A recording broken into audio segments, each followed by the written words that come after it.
Alors, chers amis, ravi de vous retrouver pour une nouvelle vidéo, toujours dans l'actualité du Barça. Énormément de choses à dire dans cette vidéo. Tout d'abord, prolongation de contrat d'Ousmane Dembélé, sponsor principal du club, un départ très important dans l'équipe B, mais surtout le tirage au sort de la Ligue des Champions. On verra tout cela ensemble, juste après l'intro.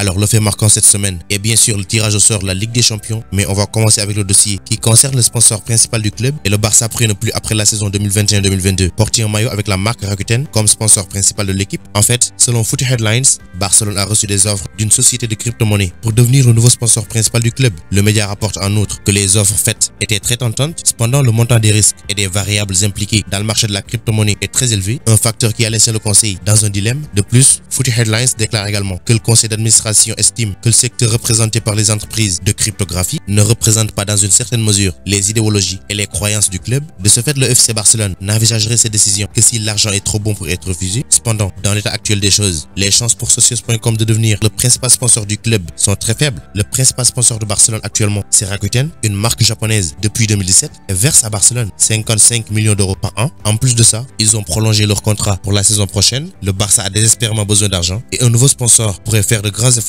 pour fournir des liquidités. Alors, le marché des crypto-monnaies est une toute nouvelle introduction de Point qui a été en plein essor au cours des dernières années. Malgré les risques, l'offre faite par Socios.com vaut la peine d'être considérée pour Barcelone. Il est à noter également que la société elle-même a déjà eu des collaborations avec de nombreuses équipes comme le PSG et l'Atlético de Madrid. Un autre dossier, c'est celui du français Ousmane Dembélé ayant dû faire face au départ choc de Messi, quittant le club en plus gratuitement. Le Barça semble se prémunir de situations similaires à l'avenir. Les discussions avec le milieu de terrain Sergio Roberto, qui est dans la dernière année de son contrat, sont en cours, bien que les négociations aient échoué en raison des conditions proposées. Cependant, les choses semblent se dérouler beaucoup plus facilement en ce qui concerne la prolongation de contrat d'Ousmane Dembélé. Si l'on en croit bien sûr au rapport du quotidien pro Barça Mundo Deportivo, le joueur de 24 ans en est maintenant à sa 4e année à Barcelone, étant arrivé à l'été 2017 en provenance de Dortmund pour remplacer Neymar Junior, parti à l'époque au PSG. Bien qu'il n'ait pas atteint les niveaux qu'on espérait, en grande partie à cause des blessures, il avait pourtant montré sous Ronald Koeman des signes de progression la saison dernière. Un ailier rapide, très bon en 1 contre 1, mais malheureusement, il est à nouveau mis à l'écart après s'être blessé aux ischio-jambiers durant l'Euro 2020. Alors que sa condition physique restait préoccupante, le Barça s'inquiétait également de son contrat. C'était sa dernière année de contrat avec le FC Barcelone, ce qui signifie qu'il serait éligible pour discuter d'un accord de pré-contrat avec d'autres clubs, et ça dès le mois de janvier. Cela pourrait ne pas se produire car le journal affirme que les négociations pour un nouveau contrat ont déjà commencé et progressent très bien. Il est affirmé que le joueur signera un nouveau contrat de 3 ans avec des conditions réduites pour des raisons qu'on connaît tous. Les rencontres entre le FC Barcelone et son représentant Moussa Sissoko ont été largement positives et devraient encore s'accélérer une fois le mercato terminé dans quelques jours. Pour rappel, Dembélé au Barça, c'est 118 matchs, 30 buts et 21 occasions de buts créées. Maintenant, il est peu probable qu'il reprenne ses activités au moins avant le mois d'octobre. Mais ce n'est pas le plus important. L'essentiel pour le Barça, c'est qu'il prolonge. Après le dossier Ousmane Dembélé donc, voici un départ qui me fait très mal, cette fois dans l'équipe B. C'est Oriol Busquets,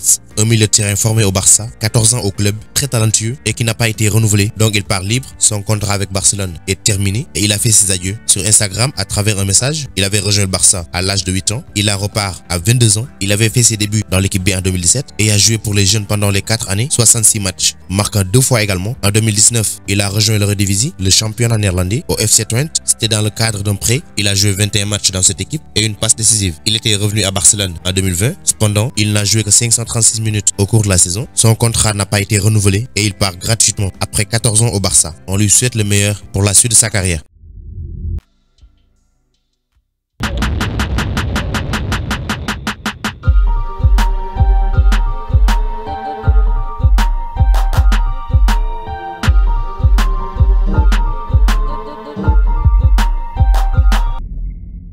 On termine maintenant avec le tirage au sort de la Ligue des Champions qui a eu lieu hier à Istanbul en Turquie. Le Barça avait été placé dans le chapeau 2 aux côtés du Real Madrid, Manchester United, le FC Séville, la Juventus, Liverpool entre autres. Et à la fin dans le groupe E, on a le Bayern Munich qui était dans le chapeau 1, le Dynamo Kiev et Benfica. C'est sûr que le Barça n'aura pas de bons souvenirs en affrontant le Bayern en Ligue des Champions. La dernière fois que ces deux équipes se sont affrontées, c'était le 14 août 2020. Triste soirée pour le FC Barcelone et encore plus pour nous fans du FC Barcelone. 8 buts à 2 à la fin de la rencontre en quart de finale de l'édition 2019-2020. 2020 à Lisbonne au Portugal. Je vous le disais tantôt, le Barça sera accompagné du Bayern Munich, Benfica et de l'équipe ukrainienne du Dynamo Kiev qu'on a également affronté l'an passé. C'est un tirage qui fait peur, surtout qu'il y a le Bayern Munich trop fort, complet et tout, l'une des bêtes noires du FC Barcelone si vous voulez également. Mais quand même, si l'on prend l'équipe du FC Barcelone, je dirais qu'on a le matériel et c'est faisable. Je le rappelle, le Bayern, bien qu'elle soit une équipe redoutable, n'est certainement pas la meilleure équipe défensivement. Et je pense qu'avec le retour d'Ansu Fati dans cette attaque du FC Barcelone, avec sa vitesse et tout, avec Memphis Depay également en pleine forme, Sergio Agüero également sera disponible, je pense qu'on peut faire du mal à cette équipe. Même si ça reste un gros morceau, je suis confiant et je sais que ça sera pas pareil que lors du match de la honte. Tout à l'heure, j'ai parlé de la défense, mais si on prend l'attaque, c'est également une autre chose. Robert Lewandowski, Serge Gnabry, Leroy Sané et bien d'autres, ils sont terribles. J'oublie pas le Camerounais Eric Maxime Choupo-Moting, c'est des joueurs de classe mondiale. Donc la question qui se pose maintenant sera, est-ce que la défense du Barça aura la capacité de contrer cette attaque munichoise, surtout quand on sait que c'est pratiquement la même charnière centrale que l'année passée, mis à part Eric Garcia qui sera certainement de la partie. Rien n'a changé, à moins que Ronald Koeman décide de faire autrement et de compter sur une jeunesse Araujo, Mingueza et Garcia. Donc ces deux matchs, à savoir le match aller et le match retour, c'est maintenant qu'on doit les préparer afin de trouver la bonne formule et de pouvoir affronter correctement les Allemands. Mais il n'y a pas que le Bayern, il y a bien évidemment le Dynamo Kiev et le Benfica de Lisbonne qui sont tout simplement des habitués de la compétition. C'est des équipes qui participent pratiquement à chaque édition. C'est des équipes à prendre en compte et à respecter. C'est un groupe pas facile, mais quand même, je crois en cette équipe. Je suis optimiste quant à la qualification du FC Barcelone en huitième de finale. Si nous sommes au complet, avec des joueurs à 100% de leur forme et surtout un entraîneur avec des cojones,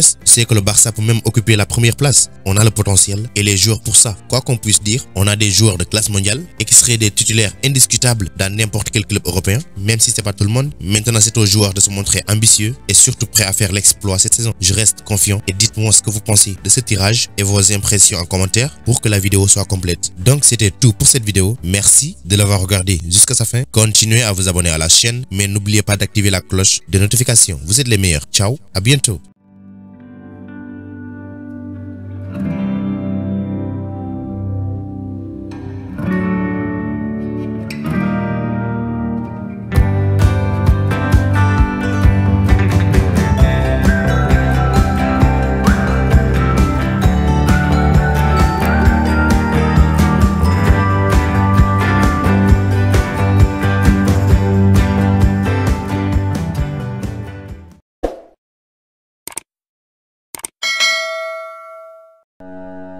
Pour échanger avec moi directement, c'est possible sur Instagram. Le lien se trouve dans la description, donc rejoignez-moi là-bas, ainsi que sur Twitter et même sur Facebook.